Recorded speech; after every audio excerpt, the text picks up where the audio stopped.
Hello, everybody. I hope I'm audible. Great. Thank you so much to everybody who has managed to join us in, and I think we'll kick this off right on time. On behalf of the Council on Energy, Environment and Water and the Carnegie Climate Governance Initiative, it's both my pleasure and my honor to be welcoming you all. Thank you for joining us today as part of our webinar that is pushing for a precautionary approach in thinking about the contours of solar geoengineering governance.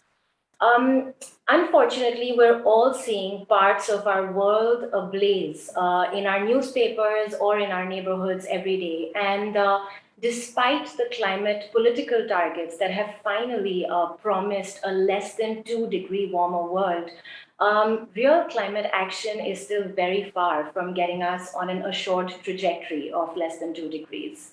It's in the wake of this global failure to stop climate change that geoengineering technologies are finding more mention and are looking as a probable subset of technologies that could be used to intervene, to stop and reverse climate change. And the science on geoengineering technologies, limited as it may be, suggests that such technologies can do more harm than good.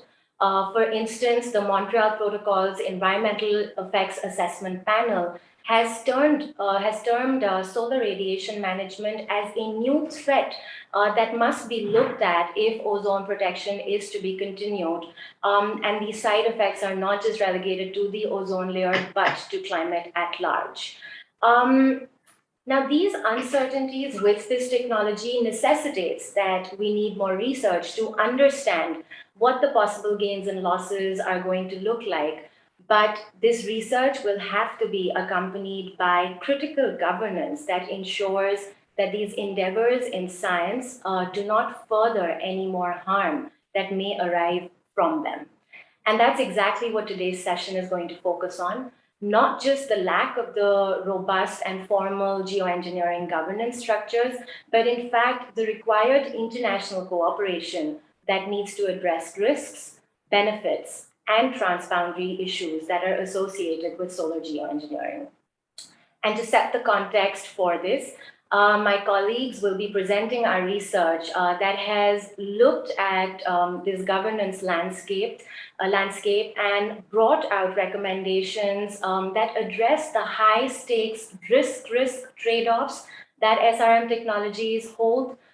We've also taken cue from the Montreal Protocol and tried to understand whether as a forum, it has the efficacy and the institutional weight to truly be able to govern solar geoengineering technologies. Without taking too much time, because I can see the number of attendees also dialing in now, I'd like to invite my colleagues Bhuvan and Priyank to take this virtual floor, and I wish you all an engaging deliberation. Thank you.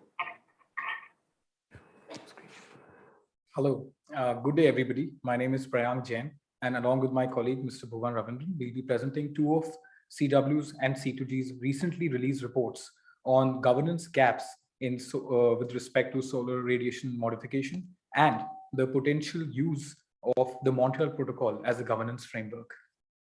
So quickly kicking this off, defining the contours of solar geoengineering, a precautionary approach. CW is a leading policy research institution.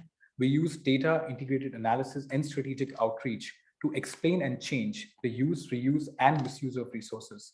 We have 7 focus areas and a dedicated Center for Energy Finance. Our body of work in the geoengineering governance part falls in the technology, finance, and trade segment. We have decade-long work on SRM and governance of geoengineering technologies, where we've collaborated with different experts globally, particularly with the objective of bridging gaps, or rather identifying gaps and understanding the nature of implications of governance and lack of governance in geoengineering, and also bringing an inclusive perspective on decision-making and research. Moving on to the crux of our research, solar radiation modification, also termed as solar geoengineering, is a form of geoengineering technique, which does not look to mitigate or adapt to climate change, but rather looks to reduce its impacts by particularly with the objective of limiting increase in temperature by increasing the reflectivity of the Earth's atmosphere towards sunlight. It has four key methods, which are marine cloud brightening, cirrus thinning, stratospheric aerosol injection, and surface albedo. As per our research, we found that the evaluation criterion for geoengineering technique is effectiveness and affordability in terms of promoting its research and conducting it in a useful and responsible way. Based on our analysis, we find that SAI, stratospheric aerosol injection, stands very well on both effectiveness and affordability of geoengineering techniques. But the critical question is, what are the risks and the governance challenges of SRM techniques? Firstly, there are climatological uncertainties, which look at how that there are no precedents of using such technologies on the Earth's atmosphere and the kind of impact this can have on different geographies. Likewise, it means what kind of impact it will have on rain patterns, agricultural productivity, and on the impacts of other economies in smaller nations which are engaged in biodiversity-based generation of finance. At the same time, will it have an inability to upset ocean acidification? In this presentation, we will give an overview of the kind of risks that as use of SRM technologies can promote and present, and why it is important because of these risks that governance needs to be taken seriously. Likewise, there are moral hazards of intergenerational equity and whether or not this will offset or upset mitigation efforts.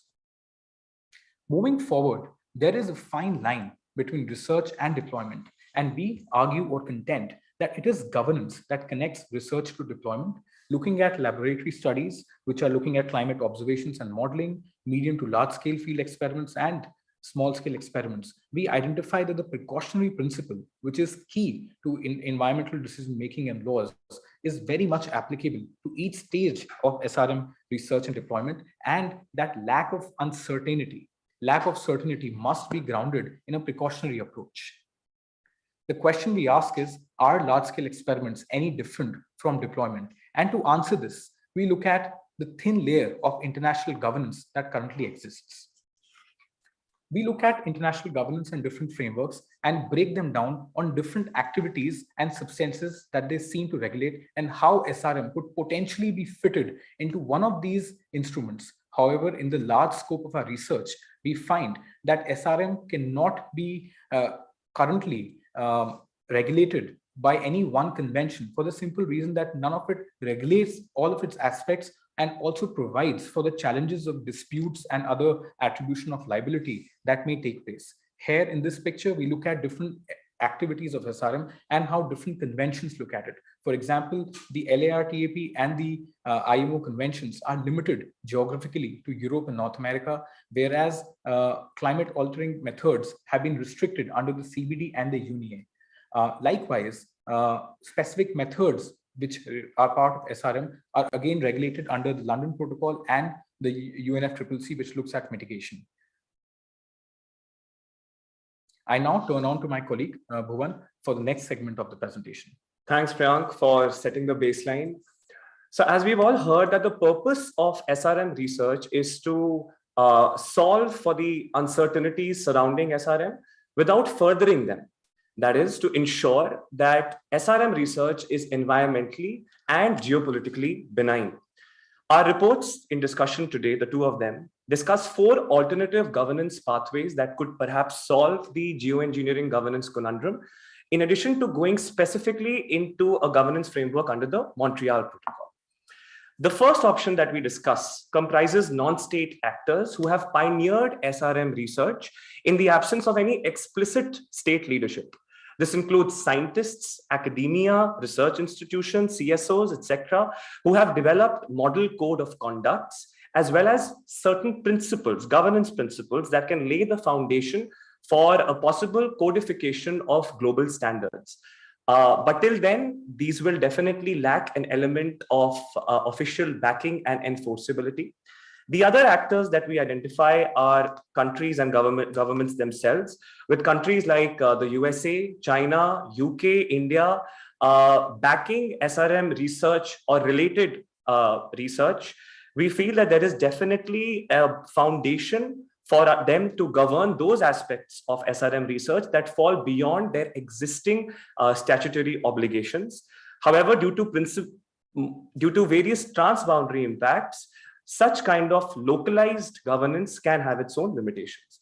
The third stakeholders that we look at are the independent governance frameworks, new treaties that can be done. However, due to various challenges in international negotiations and the time that diplomatic processes take, this itself is going to come in its own time. However, till then, we can definitely adapt certain existing treaties. For example, the mandate of the London Protocol that my colleague just shared, as well as the Convention on Biological Diversity, has already been extended to the protection of marine life as well as biodiversity resulting from geoengineering technologies. A powerful signal that such adaptations have already sent is a consensus against deployment, in addition to a moratorium until adequate scientific justification exists. Deep diving now into the Montreal Protocol, in view of these positives of adapting existing treaties, our study explores SRM governance under the Montreal Protocol based on 3 criteria. First, congruence between the scope and the mandate of both the Montreal Protocol and SRM research. Second is the institutional capacity of the protocol to govern SRM research. And lastly is the jurisdiction of the Montreal Protocol to govern SRM research vis-a-vis other global treaties. It was observed that what links SRM research to the protocol is its potential impact on the ozone layer, especially in the case of stratospheric aerosol injection. The various assessment panels of the protocol are already examining the science of ozone modification and the impacts of aerosol-based SRM techniques on ozone layer, going as far as to declare this cohort as a new threat. Lastly, the protocol is the only international treaty which is mandated with the protection of the ozone layer, in addition to having universal membership. Moving further, since the structural mandate of the protocol is limited to ozone protection, it may be difficult to bring under its purview other SRM techniques that may not directly impact the ozone layer. Therefore, a central authority could definitely be vested under a separate statute with exclusive regulatory jurisdiction. Constituting such a body, as discussed earlier, would also provide an avenue for accommodating newer geoengineering technologies that may be developed in the future, thereby transitioning away from the existing ad hocism in our governance to a more consolidated framework. To that effect, the International Atomic Energy Agency is definitely a model worth our emulation and consideration. Whatever is the new proposed governance framework, whether independent or under the protocol, must draw upon existing scientific assessments by the WMO and the IPCC and operationalize transparency among all stakeholders through greater access to research, environmental impact assessments, and so on. The framework must facilitate cooperative research and institute participative processes based on principles of international law. Most importantly, funding of such research and its possible use must be independent of decisions on its governance. In addition to the points laid out above, we need to govern SRM research to also guard against man's hubris and technocentrism. As young researchers in public policy, we do hope that as a society, we mend our ways well before the need to mend our planet does arise. This is where we will close our presentation. And now I welcome Dr. Arunabha Ghosh, CEO of the Council on Energy, Environment and Water, to convene the panel. Thank you, Priyank and Bhuvan, and good day to everyone listening into this webinar. It's a real pleasure to moderate this panel with experts from across the world, many of whom I've known for many years. What has not changed in those many years that I've been looking at this issue of the governance of climate altering technologies is the actions that can be coincide with the sense of urgency regarding the climate crisis as it continues to increase. And that then raises the question that are we really having a discussion only in the abstract, or is this now a real possibility that we are faced with some serious, hard questions that we have to take as scientists, social scientists, and policymakers with regards to the response to the climate crisis. Let me start by just quickly introducing the panel that we have with us before I dive into the questions that I have for each one of them. We have Dr. David Keith, the Gordon McKay Professor of Applied Physics at the Harvard Paulson School of Engineering and Applied Sciences and a Professor of Public Policy at the Harvard Kennedy School. For a quarter of a century, David has been working at the intersection of climate science, energy technology, and government policy. He's also a pioneer in the field of carbon capture and storage, having founded Carbon Engineering, a company that works on developing technologies to capture CO2 from the atmosphere. David, great to have you again with us. Dr. Christine Merk serves as the Deputy Director of the Research Center for Global Commons and Climate Policy at the Kiel Institute. Her research focuses on individual trade-offs between mitigation, carbon dioxide removal, and stratospheric aerosol injection, one category of the solar radiation modification that my colleagues were presenting. Dr. Merk's Dr. Merk leads the work package on public perceptions on marine carbon dioxide removal, and she contributes to Sea Store on seagrass restoration, funded by the Federal Ministry of Education and Research. Ms. Ana Maria Clemaya is a legal advisor on global atmospheric law and policy, water resources, and sustainable development. She's also a member of the New York State Bar Association, a certified mediator from the American University, and a certified international negotiator from the Center for Advanced Studies in International Negotiation. She was a senior advisor at the International Center for Trade and Sustainable Development, providing independent consultancy for governments, NGOs, and intergovernmental organizations. Dr. Jesse Reynolds is an expert in international environment policy, and if I may say so, most recently a co-author of mine and my colleagues on the paper that C2G has published on the governance gaps in solar radiation modification. Dr. Reynolds researches and advises on how norms, rules, procedures, and institutions can help manage environmental opportunities and challenges. In this, he draws from international environmental law, international relations, and economics. And finally, but certainly not the least, Dr. Masahiro Sugiyama is Associate Professor at the Institute of Future Initiatives at the University of Tokyo. Prior to joining the University of Tokyo, he was a researcher at the Socioeconomic Research Center, the Central Research Institute of the Electric Power Industry. He's the lead author of the working group of the third working group of IPCC's sixth assessment report. So you've heard, I mean, for those of you who are not familiar with climate altering technologies in general or solar radiation modification in particular, you've heard from my colleagues what the technologies or the cluster of technologies really are about, and what at a basic level are some of the governance challenges that we are faced with. The uncertainties in the science, the uncertainties in the ethics and the motivations, and certainly the lack of clear governance or regulatory structures at a national or international level to mediate and moderate the efforts in this direction. But of course, governance is more than rules and regulation. It is about ultimately the rules, the processes, the structures, the actions, the interactions that different stakeholders have, whether they are scientists in a university or policymakers or negotiators at an international forum. And what those formal and informal rules and procedures result in terms of governance architecture will then inform the way the research and perhaps in future deployment or considerations of deployment of solar radiation modification technologies is undertaken. So let me start with you, Masa.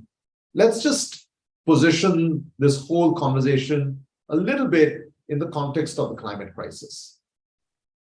Over the past 12 months, the first working group reported, I believe, in August last year, we've now got the sixth assessment report of the IPCC.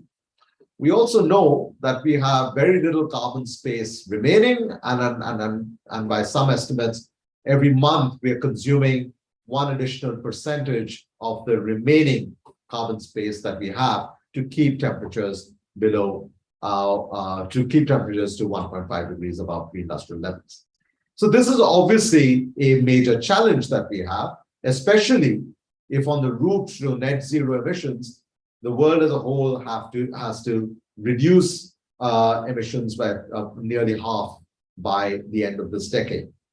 So the question, Masa, is this: how does the Intergovernmental Panel on Climate Change address the issue of solar radiation modification? Is it now front and center as a sort of a suite of climate response technologies, or is it something that should be considered only after certain thresholds have been crossed?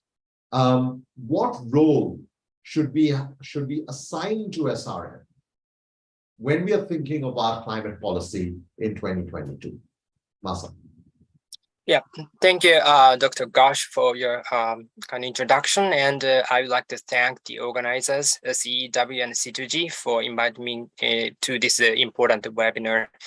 So that's a great question. And so I think let me say something good, positive things about climate action.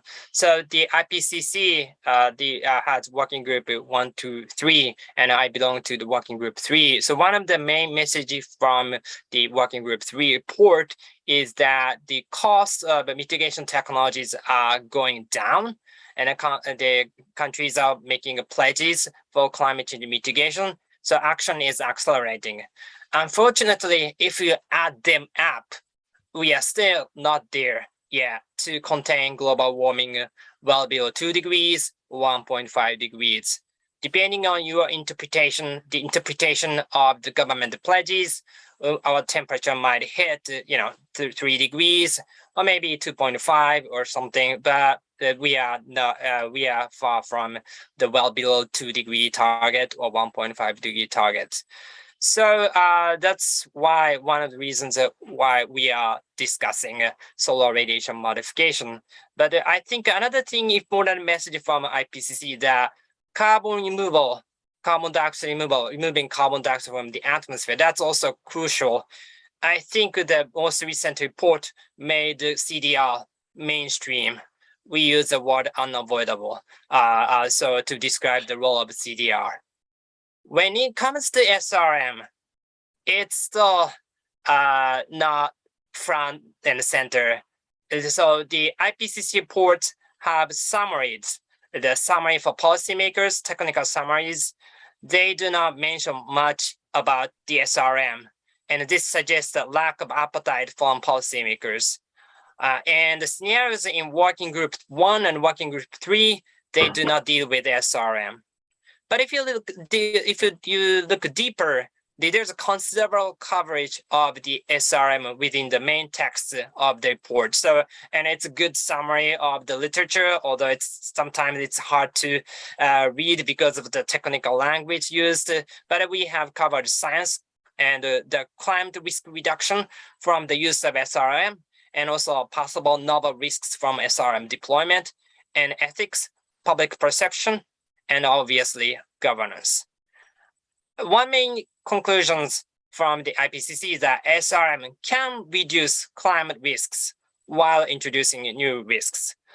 So it's, I think, a repeated theme today, risk trade-off, or which risk would you prefer? And another important thing, I cannot emphasize this more, but SRM cannot be the main option. SRM could be the complement to other climate actions, mitigation, adaptation, and carbon dioxide removal.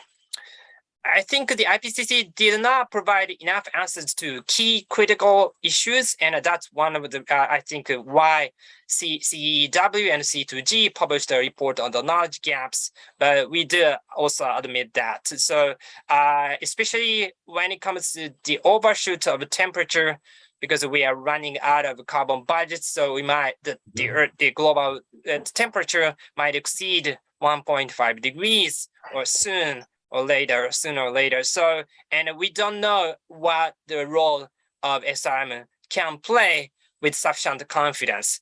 There are a few papers, but there's a huge knowledge gap here.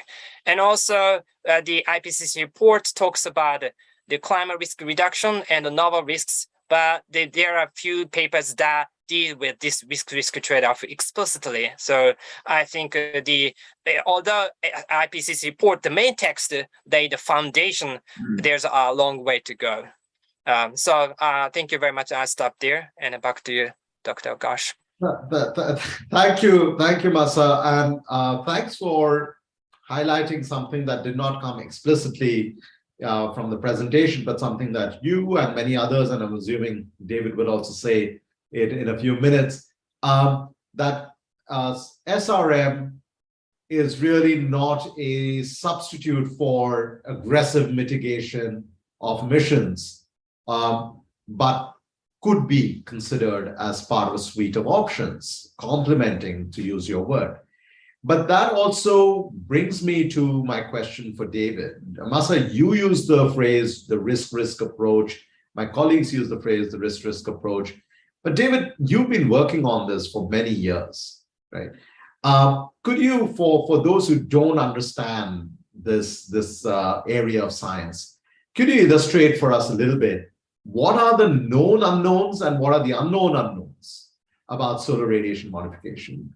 And then from a policy perspective, if a policymaker were to ask you, Professor Keith, when will we know enough that we can then seriously consider SRM as a tool to overcome the risk of overshooting the boundaries of 1.5 or 2 degrees Celsius? When is it that we can think about SRM as an option that's really on the table? David. You've got an hour. I think that to start with your last question, I think it's completely unanswerable. And I also think experts like me probably do a worse job of answering it than regular people. I think there's a lot of evidence that experts close to a topic actually do a bad job on those kind of big unanswerable policy questions. So I have no idea.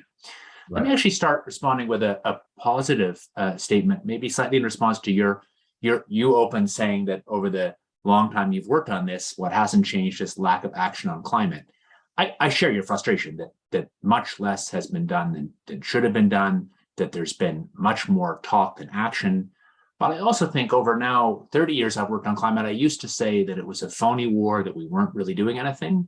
But the world is now spending more than $500 billion a year on clean energy in a way that really is different. Emissions are now down in Europe and North America.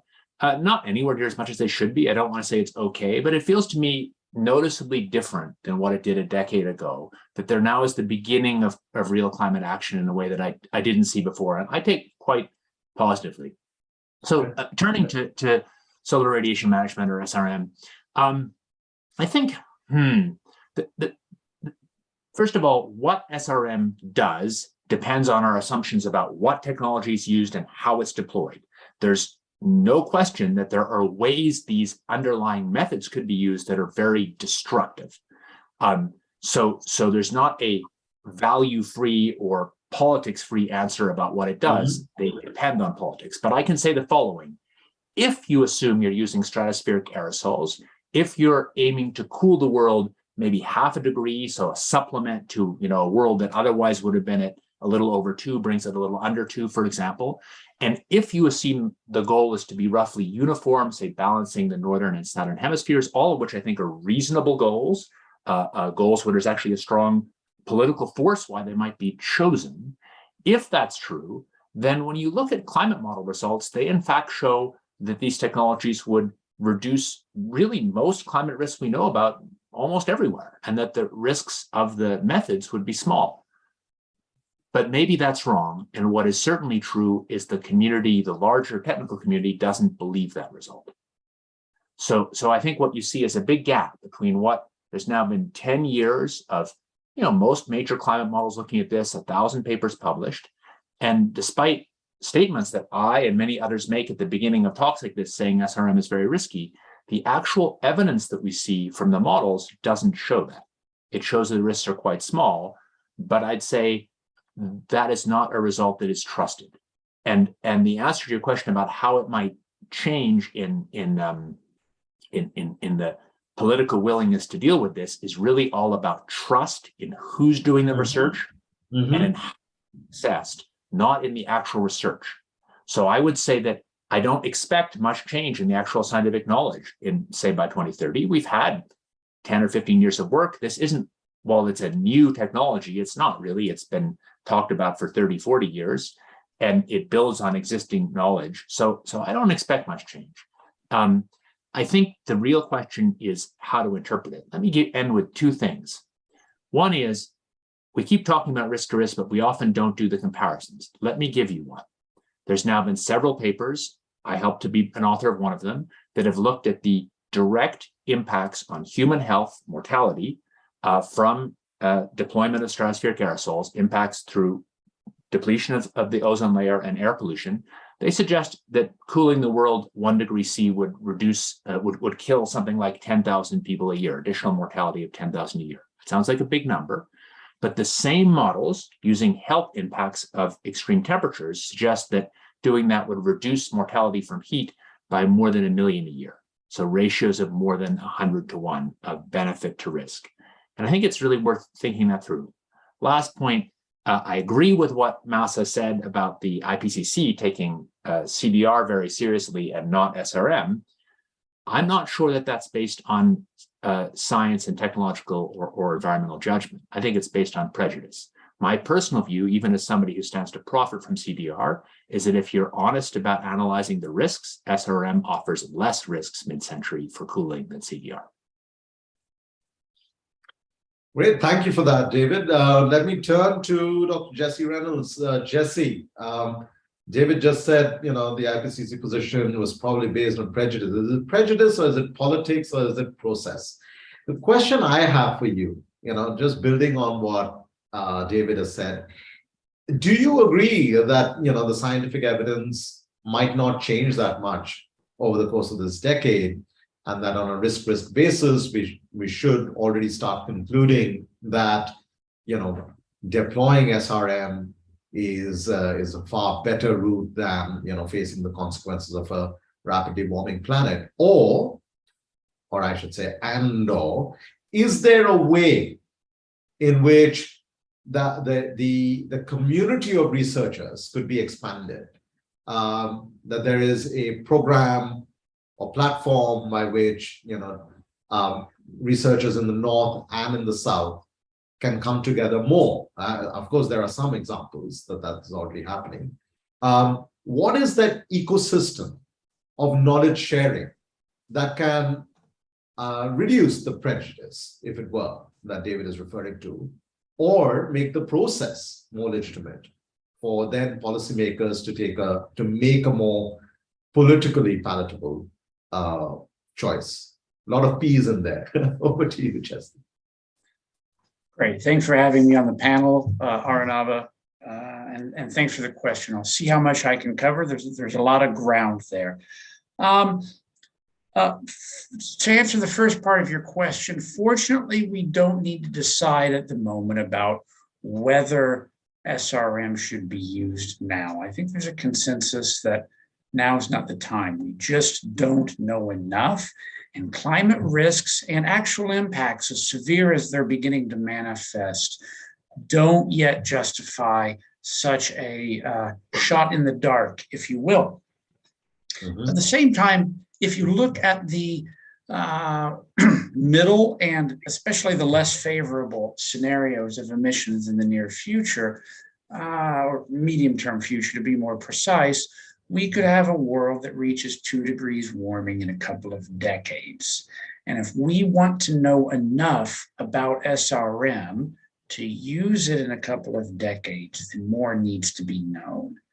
And at the moment, transitioning into the what I recall to be the middle part of your question, To characterize SRM research right now, it's a tiny slice of climate change research as a whole. Depending on the numbers you use, it's well less than 1% of climate research. It's on the order of 25 million US dollars globally. There's no standing programs that I know of with significant guaranteed funding, for example, from a national government on a multi-year basis.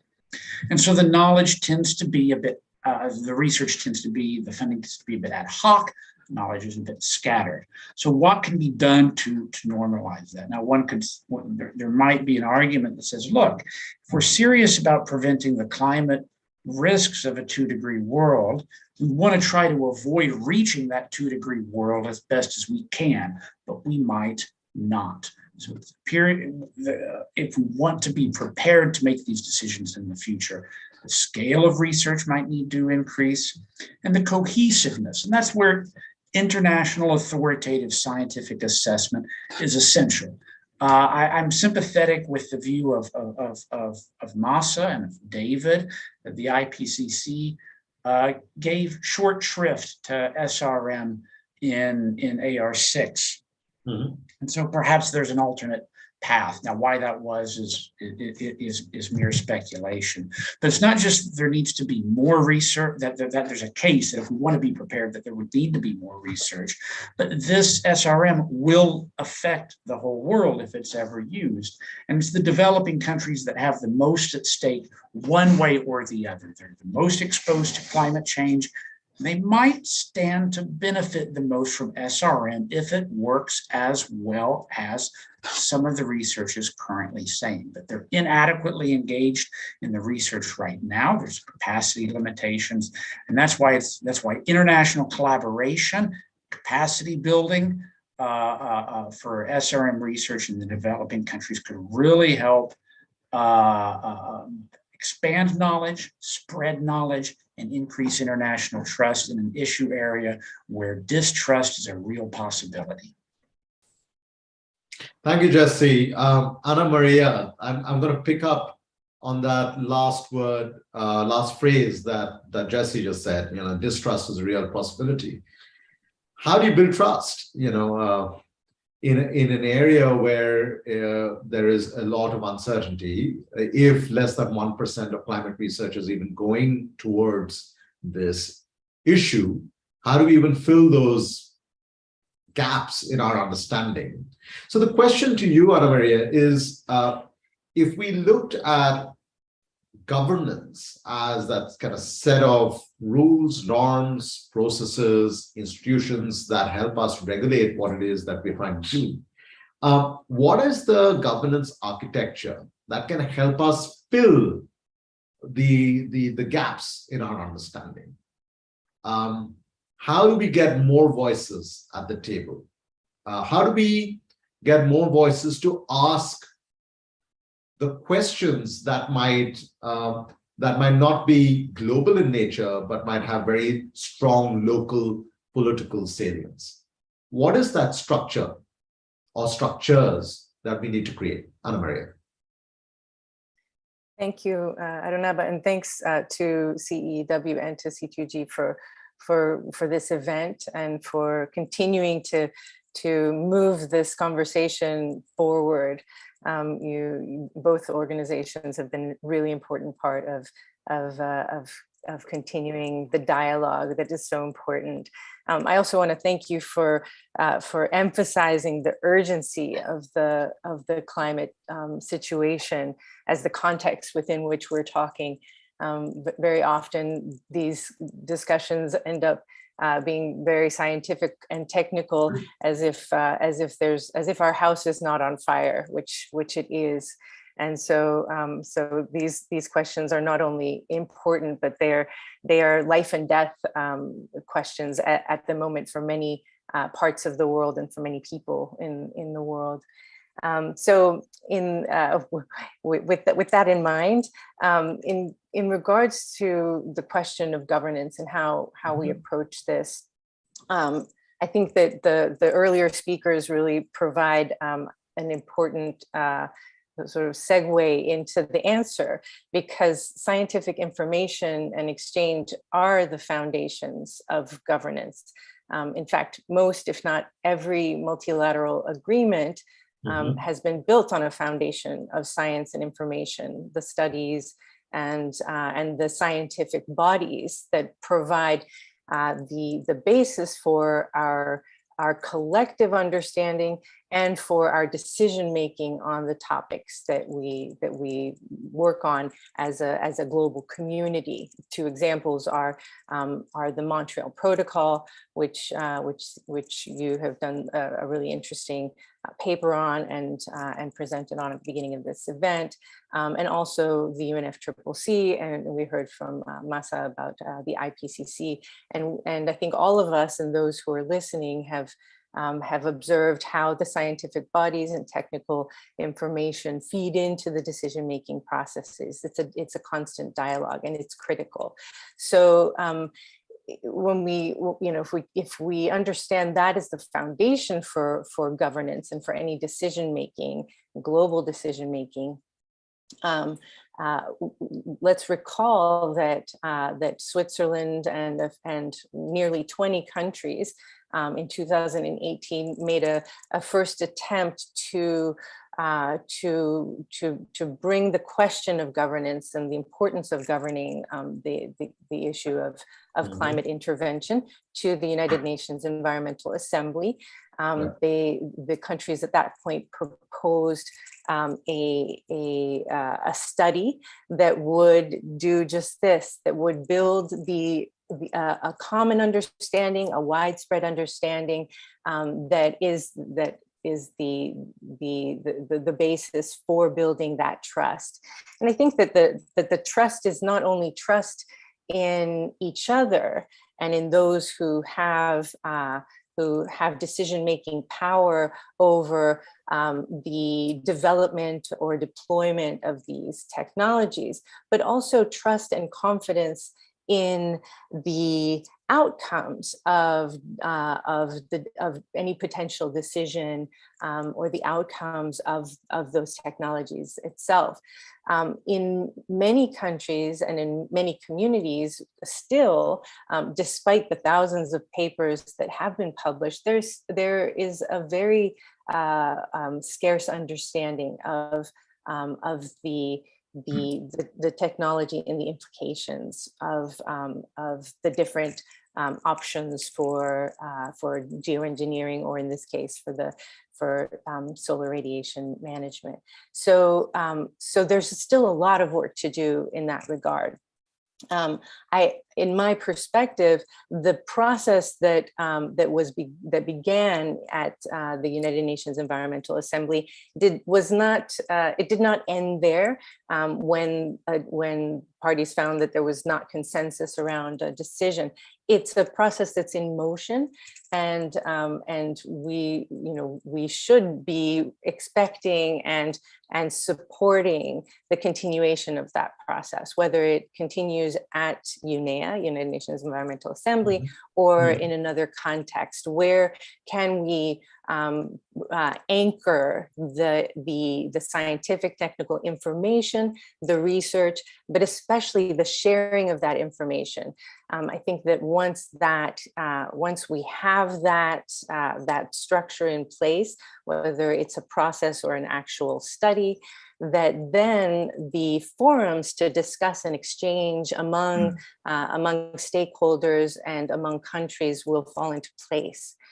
In that regard also, and to your questions, to enable the global south or developing countries and communities that are marginalized or typically not involved in these discussions or these processes, in order to include them, it's important that there be a proactive approach.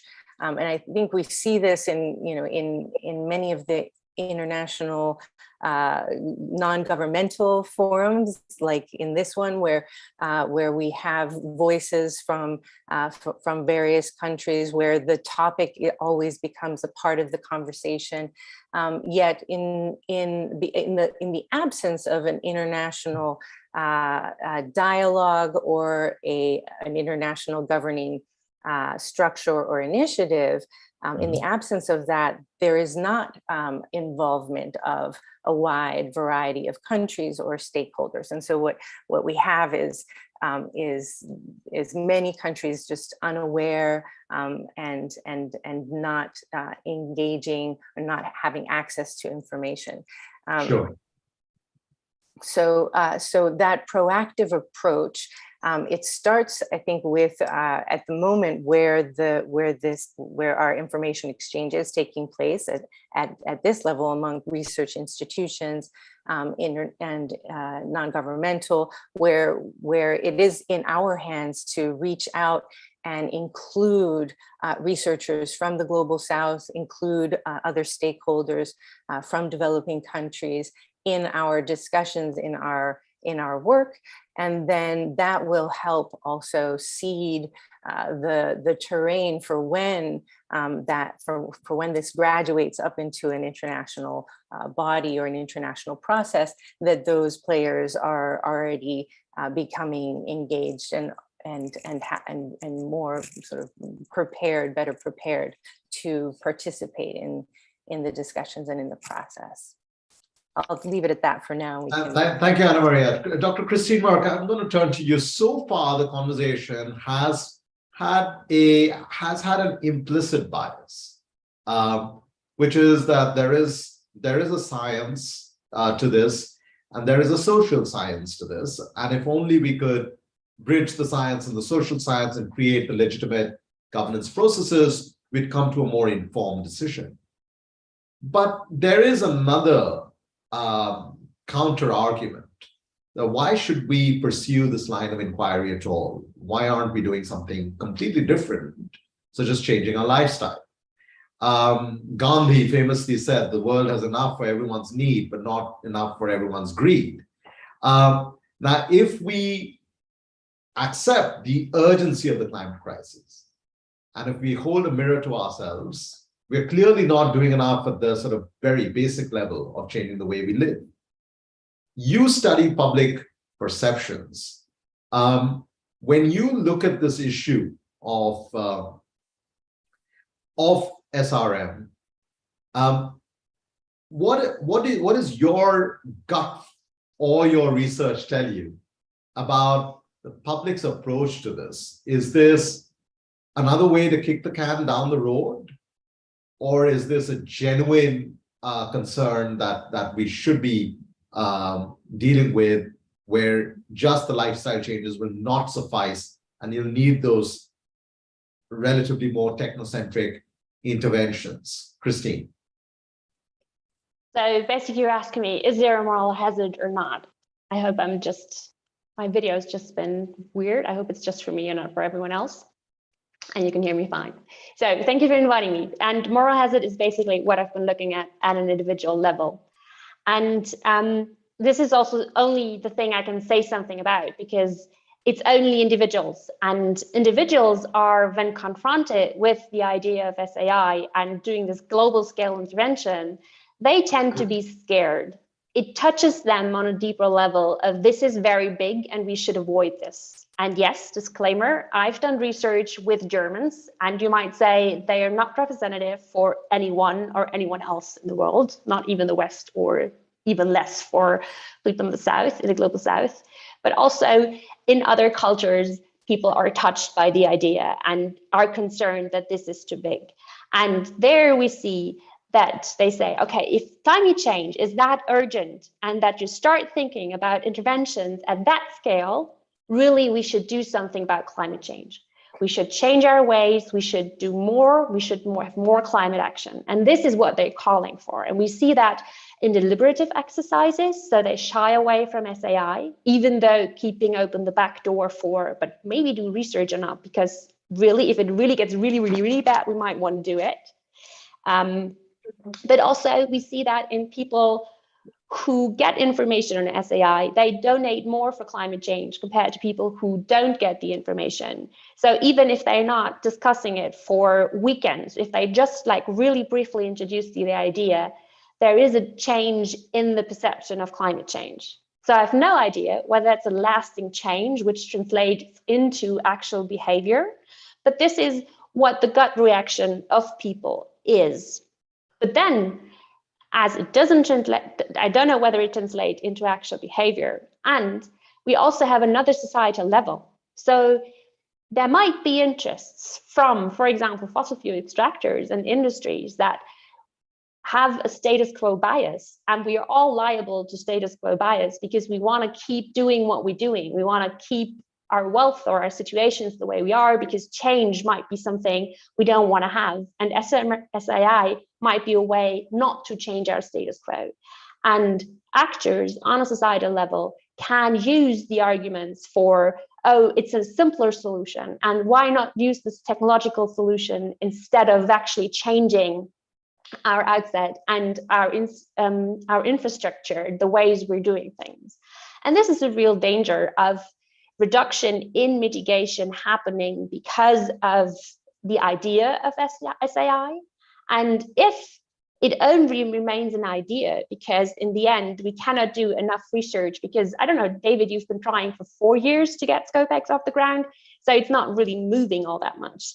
And if it remains an idea and this idea enters an option space, it might have a detrimental impact on the mitigation efforts people are doing. So I cannot answer the questions whether there is a moral hazard, but there might be on a societal level. And that would obviously be problematic, but the answer is still open and will remain open for quite some time. Thank you, Christine. We've been talking about this issue now for half an hour. My next round of questions, because I do want to have or invite the audience also to pose some questions if they had any. So my next round is going to be a little bit more rapid fire. Based on what we've heard, Jesse, I see 3 types of cognitive dissonance. 1, we aren't doing anything to change the climate, so we don't have to do anything. That's one type of cognitive dissonance. Second, we are changing the climate, but we need someone else to actually solve this problem. It doesn't have to be me, which is where our mitigation actions fail. The third, none of us is doing enough, but we also don't want to talk about the really extreme sort of options, right? Now, given that rather than issues of or trying to investigate whether we have a moral hazard or not, if we actually situate our conundrum in these 3 cognitive dissonances, the question to you is, if we had to take a call, who would actually then decide where and when to deploy SRM technologies at scale? Yeah, thanks. That's a great question and a remarkably difficult one. It's one that we've hinted at earlier in the conversation. I think David opened up by saying that, you can't know. And at the international level, it's particularly challenging because, as the report that you and I co-authored emphasized, and it was published by C2G as well, so it fits right well here within the context of this forum. There's substantial and real governance gaps around SRM, and as was described in the introduction to this conversation, there's no clear home for this. I think it's safe to say that despite the occasional reference to the possibility of non-state actors rolling out SRM, that just doesn't strike me as a reasonable scenario. So it's going to be in the hands of national governments or in some collective form. And there's likely to be this continuum, a trade-off, where on the one hand, the more countries you bring to the table, you bring greater legitimacy. And you can imagine a world in which all the countries agree on whether and how and when to use such a global altering technology. But the smaller number of actors might be able to be a bit more effective, because when you get those larger groups, there's likely to be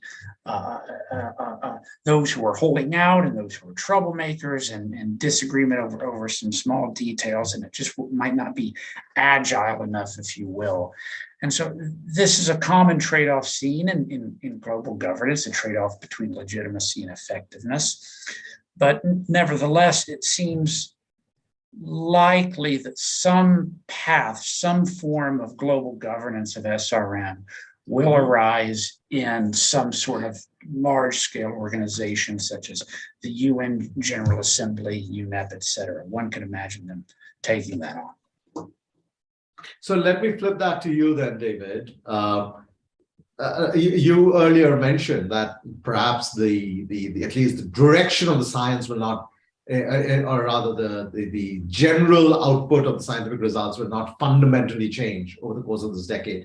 But let's just assume that over the course of this decade, we get to know that with a high degree of confidence, the kind of impacts that SRM could have for good or bad, and therefore that risk approach becomes a little bit more scientifically grounded. We also get to know by 2030 that we are nowhere near reducing emissions by 50% as we need to. So the question then is, Jesse has just talked about some kind of a global governance framework will emerge. The question to you is, if countries have not really collaborated in the development of the technology, do you foresee them then being able to manage the consequences of the deployment of a technology that has planetary impacts? I guess 2 points. One, to say, I think the most important thing that needs to happen now, which is we need to really open up this discussion. And thank you so much for your actions and for inviting us to have this as a part of that. I think it's crucial. I ended my last comment saying that the big issue here was not really science itself, but trust in that science. And I think the only way to build more trust is to open up the research, to make it more global, to make more of that research and more of the research assessment take place in the countries that are poorer and more vulnerable, because they're the ones that should and legitimately have the biggest say in what happens. I think that's by far the most important thing. I think speculating about what is the governance mechanism that will end up being used, my biggest view is that we should have an open mind. That the near-term step is clear. The near-term step is we need to have this conversation. We don't make good decisions about things by hiding them in a box, by pretending they're not there. I think the reality is that solar geoengineering or SRM is a thing that could be done. Some people or some nations might well look at the current evidence and decide the deployment now makes sense. Some nations might look at it and decide that it should be banned forever. I don't think we know the answer to that. I don't think science will answer that. But science can provide a framework for international conversation, and that's crucial. As to what is the actual mechanism for doing that governance, I think it's really wide open. The world is not working in the old kind of treaty-making way that it did, say, 30 years ago. This is a world of polycentric governance where NGOs, corporations play really different roles than they did before. And so my personal guess is that governance will happen in the end between nations, but it'll happen between nations facilitated or driven by freestanding NGOs that help to articulate some vision and gain some legitimacy through input that is global. I think we're approaching the problem in a similar way, but from two different ends. David, you said science will provide the framework within which the governance architecture will evolve. A lot of my research and recommendations has suggested sort of the converse. The governance architecture should provide the framework within which the science progresses. But let me pose that to Anna Maria. David talked about this polycentric world we're in. It's a messy world, perhaps more legitimate and representative, where different voices in different forums find articulation. But in that same messy world, how do you create a framework, whether it's to guide the governance or to guide the science? What's the approach that we need to be considering to navigate this messy polycentric world? Anna Maria. Thank you. Well, I certainly don't have the silver bullet answer to that question, but I can give some thoughts as to how we could begin engaging in looking for that answer.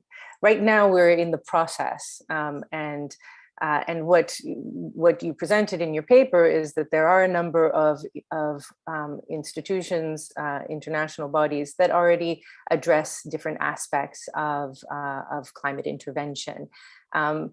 At the moment, there doesn't seem to be overlaps, but still rather quite a few gaps. And we've heard that from a number of our speakers, just the number of gaps in information, gaps in the science and research, and gaps also obviously in the governance approaches. What we don't have at the moment is any kind of articulation or even a process to weave together those different institutions in order to identify the gaps and potentially fill those gaps. There is an interesting recent example that could be valuable in terms of the broader dialogue around this and thinking around this, which is in the same forum, the UNEP forum, the Environmental Assembly, at their last meeting, there was a resolution on nitrogen management. And that resolution encouraged countries and agreed that all of the different international bodies that have any incidence over aspects of nitrogen and nitrogen management should create a dialogue process, some sort of a body that would connect the work that all of them are doing. So a similar type of a step towards that kind of architecture, beginning to connect the dots and creating a unified or holistic approach rather than this fragmented approach that we have now, is one piece of that puzzle. I wanted to also just comment on your work on the role of the Montreal Protocol, because as many have seen, there is a spotlight within the protocol and their scientific bodies on the question of solar radiation management and how it could impact the ozone layer. In my view, the protocol will certainly continue to look at that, and the scientific assessment panel is already tasked with greater research on that issue for their upcoming quadrennial report. We're looking forward to that. But clearly the scope of the Montreal Protocol is much more narrow than this highly complex issue that we're looking at, and with all of its ramifications.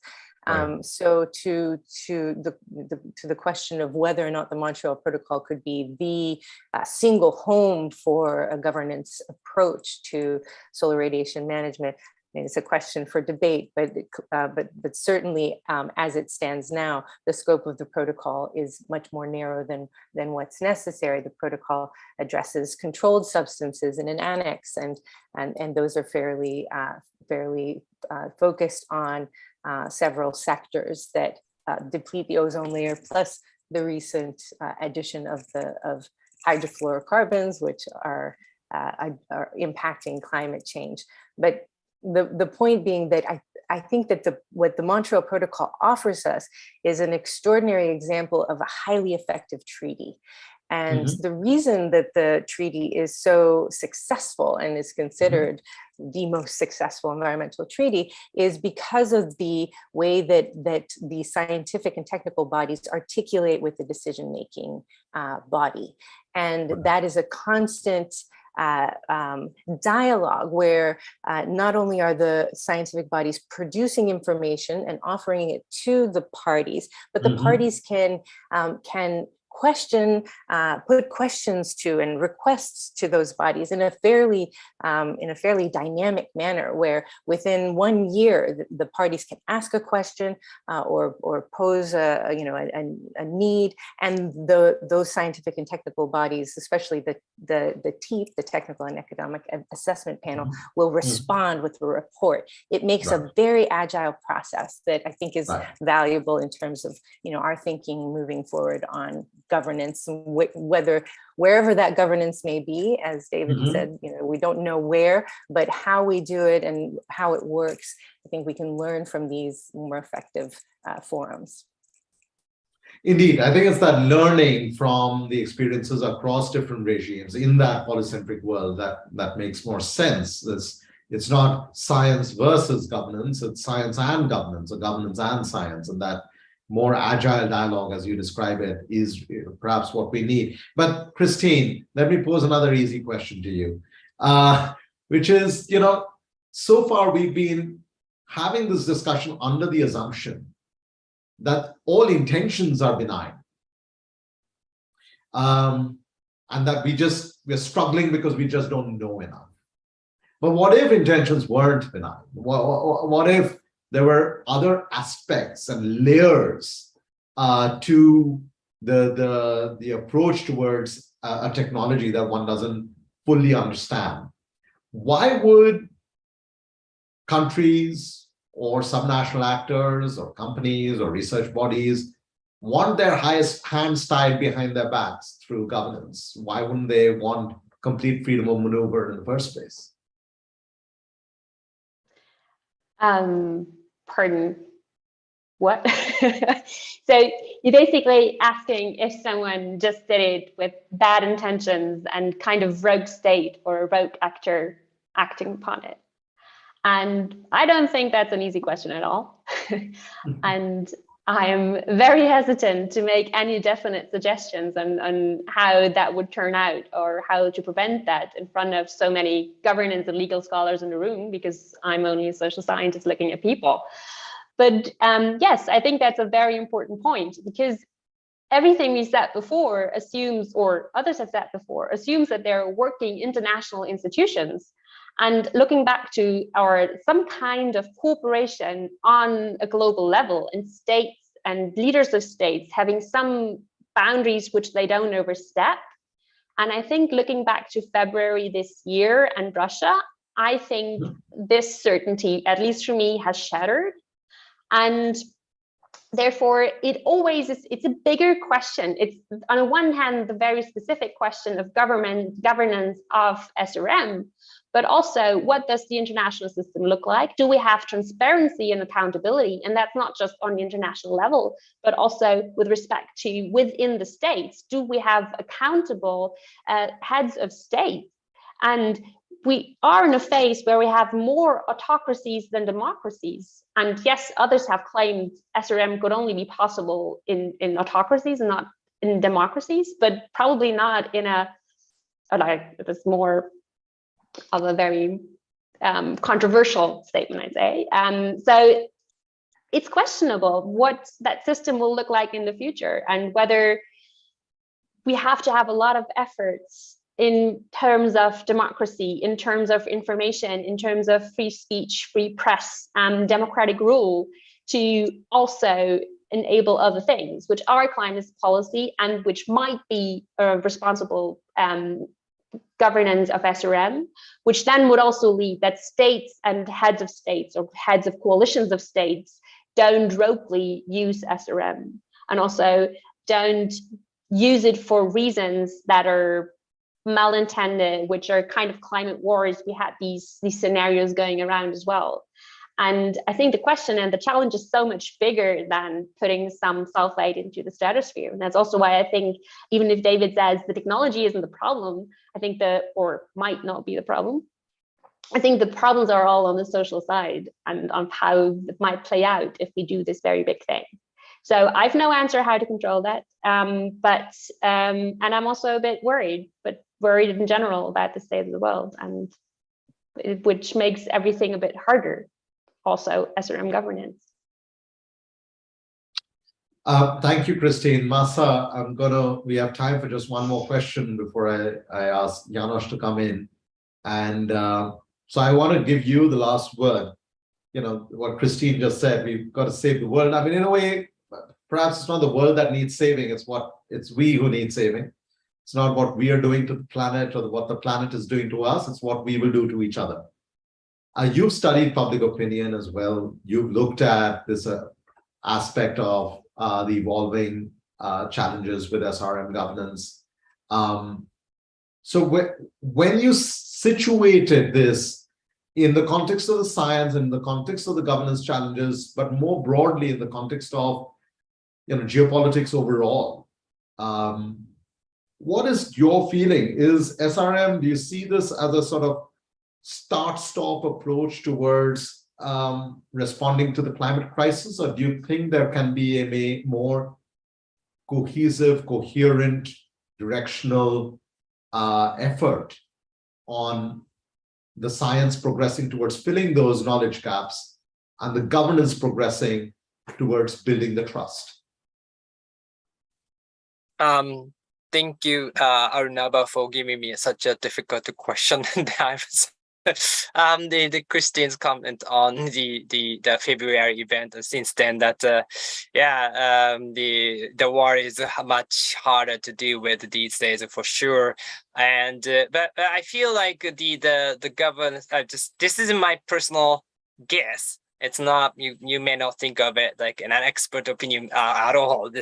But I feel the evolution of SRM research and the governance, it will be driven by events, I think. And which event, I don't know, but we, in addition to a lot of geopolitical disasters, we have political events, and some scientists issue a very strong opposition letter, or maybe we have the huge climate drought somewhere in Africa.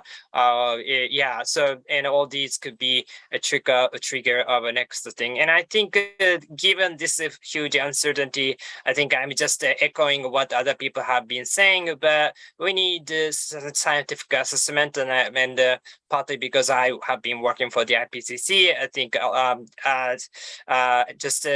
the picking. So Jesse wrote a paper on this, but IPCC could do a special report on SRM, and I think this is great because we are now speaking in English. English is just one of many languages around the world. Many do speak in English, but once you publish something at the UN level or IPCC level, at least summaries will be translated into more languages, maybe United Nations official languages, and more people will understand, and more people can talk about it openly. And I'm from Japan. I've been promoting, trying to open up the discussion about SRM, but the people do not follow the news or debate in English that often. And I think to globalize the discussion, I think something at the UN level would be really useful. And another thing I'd like to say at the last, as my last comment is, yes, we need international collaboration, and probably we can mimic the effort behind the Green Revolution, because that's a great model for involving developing countries. And you could argue CGIAR that it was developed, led by developing countries, and I think I would like to see that sort of international collaboration, so that we can prepare for the next big event about SRM. So I'll stop there.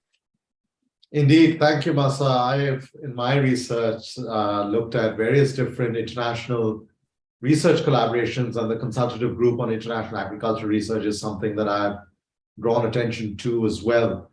But, time is running out for the planet and for this panel.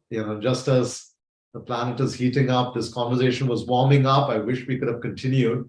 But if there's one takeaway for me, before I let Janosch come in and conclude, it is this, that while nature abhors a vacuum, the science on climate change and the responses to the climate crisis also must abhor the assumption that we are working off a clean slate. We're working in a very messy world where our responses to the science, our responses to the evidence, the way we engage with facts, so to speak, are all mediated, moderated by our understanding of the world. And to you, Masa, the different languages that we need to use and different lexicons that we need to have will perhaps help to build some of that trust. Even as scientists and as social scientists and as policy advisors, we've got to stay the track. Thank you, Masa. Thank you, Ana Maria. Thank you, Jesse. Thank you, Christine. Of course, thank you, David. I know some of you have been also responding to the questions that have been coming via the chat box, but I will sign off and turn it over to the Executive Director of C2G, Janusz Pastor. Well, thank you, Arunabha, and thank you, colleagues, for this really interesting and exciting discussion that we just heard. And indeed, these kinds of discussions is part of the governance that we need to have. Governance is not just about treaty making and fancy decisions in intergovernmental bodies, but it's also conversations and engaging different stakeholders. So thank you for this very rich discussion.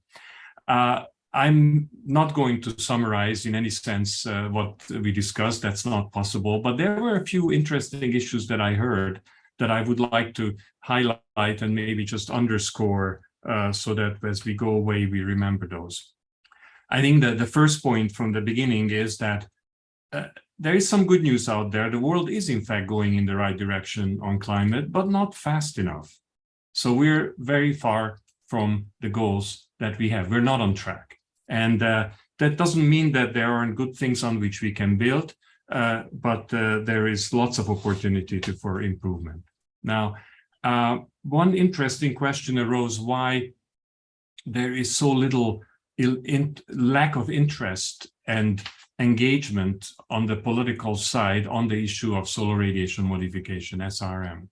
And this is something we also are challenged in our own work at C2G all the time. And it does appear that it may have something to do with positions being formed on this issue without the kind of evidence base that many of you talked about during this discussion. So it ends up being a gut reaction as opposed to an evidence-based reaction. And then it becomes very controversial, and then politicians don't want to get into that. But it's a very complicated and challenging issue. Then I think we heard from a number of you repeated, and I think it's worth repeating again, that solar radiation modification can only be part of the solution at most, and supplementing emission reductions and carbon dioxide removals. But then the implications of this is that the governance has to also look at these in totality. We cannot just talk about SRM governance. While yes, there may be some specific issues related to SRM, but if we talk seriously about governance of SRM, we have to look at the broader question of how these issues of emission reductions, carbon dioxide removal, and solar radiation modification come together. And in fact, these are not the only three things that have to come together, but more than that as well. I think there was a very interesting discussion here today on risks, and there were different views expressed here about what the risks of SRM might be compared to the world without SRM. But what I found most interesting is not sort of the actual numbers and the outcomes of these discussions, but is this concept that, yes, there is information about the risks and the benefits potentially, but not enough trust in those informations. And how do we gain trust? And there were some interesting ideas about having information from authoritative sources. Of course, the IPCC is one of them, but the IPCC is tricky because it's science, and then it becomes policy that the political world takes over, especially through the summary for policymakers. So it's a bit tricky, but certainly the IPCC has an important role. And then the question is what else, such as what was attempted at UNEA a few years ago. So the question of information and evidence. Then the question of the level of research. So there is clearly not enough. And if the world wants to understand better the risks and the benefits and the governance challenges, there needs to be more research. That's what I heard, and preferably doing it through international cooperation. So it's not just the US doing research, China doing research, but that it is done in some international cooperative framework. Then this was the interesting one for me, the moral hazard discussion. So this is always very tricky. It keeps coming up, and while there was a clear discussion of the potential of the moral hazard, what I have not heard enough, and I think this is something where we need to discuss further, is what was from it was Crutzen and who was his co-author? I forget. Mark from ISS, who had a paper called Moral Hazard or Moral Imperative. And even in that paper, they addressed the moral hazard, but not so much the moral imperative. And I think this is an area where further work needs to be done, because it's one thing that it might create some problems, but if we don't understand, if we don't know what the risks and benefits and the governance challenges are, then we may be developing a risk. And I think the IPCC is saying that the lack of governance is a risk, is an additional risk that the world is facing. And then the last point that I sort of picked up in the discussion, which I thought was interesting, is that there are bits and pieces of governance in place intergovernmentally. But I think it was Anna Maria who said there is not much overlap between them, and there are lots of gaps. And I think that's a good takeaway, that yeah, maybe if there will be some overlap, it's not so bad. But in fact, there isn't much overlap right now. And what is more evident is the gap. So when we just look at governance as a broad picture, even if we look at it narrowly defined as regulation by governments, domestically or internationally, but especially if we look at it broadly as the IPCC does, and so does C2G incidentally, and so Arunabha, you mentioned it in your opening remarks as well, then we have to consider actions and engagement by a range of governmental and non-state actors in a range of processes. And I think, David, you mentioned the polycentric governance, and that, of course, the polycentric governance can include governments, but also non-state actors. But in terms of SRM, it's very likely that there will need to begin more substantial governance attention paid to this issue in existing processes, like UNEA has already started, part of it in the Montreal Protocol, and maybe elsewhere, but then move on to new territories, new entities, at least new for SRM. And maybe the UN General Assembly, and I come to that in a second, could be one of those where it would be new territory in terms of SRM. And then eventually, most likely, there will need to be the development of new institutions and processes specifically created to address the issues arising out of the use or not of SRM.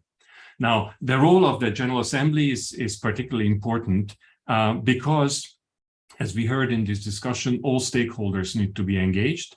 And that's one place where every country at least has a voice, and also many of the civil society organizations have a voice. We also need to expand the language, not from English to others. At least the UN has 6 languages, and that's a help. You know, it doesn't solve all the problems. It needs to break the silos, because it's not just about climate. It's about climate, geopolitical security, we heard today. It's about food security, it's about health. It's a whole range of issues. It cannot be simply put into any of the sectoral UN entities for a full understanding.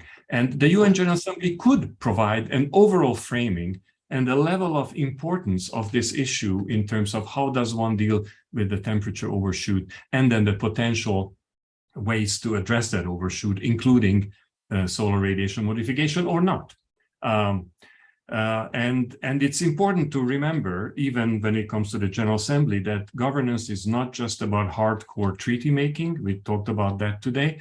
It's about guidelines, it's about learning, it's about international cooperation. It's lots of things like that. And maybe some of those things are easier to achieve today than some kind of hardcore treaty. But the role of non-state actors in this process is very important, and conversations like what we have today is an important part of governance.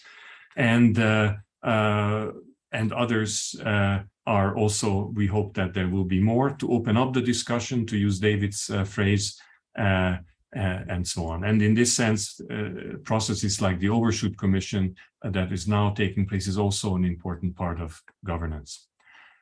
So with that, I just want to say a big thanks to, first of all, to Arunabha and his team for excellent cooperation with my own colleagues in C2G in preparing this event. Thank you. It's been great, and maybe we can do a sequel at some point on this. But of course, no amount of good preparation will do a good panel discussion without good panelists. So thank you so much for the panelists who brought fantastic ideas and shared their experiences with that. And thank you also to the participants who listened in. And with that, just one more word from me. It's hot out there. It's hot in many other places in the world. It is going to get hotter. That's the clear message from the IPCC and elsewhere. And managing the risks of these high temperatures, and specifically the overshooting of the 1.5 degree goal, needs to be on the radar screen of decision makers. It needs to be there now, and it will have to remain there for some time to come. And I hope that today's discussion was able to contribute to making that happen. So thank you very much. Thank you. And with that, our event is over. Thank you. Thank you to participants as well.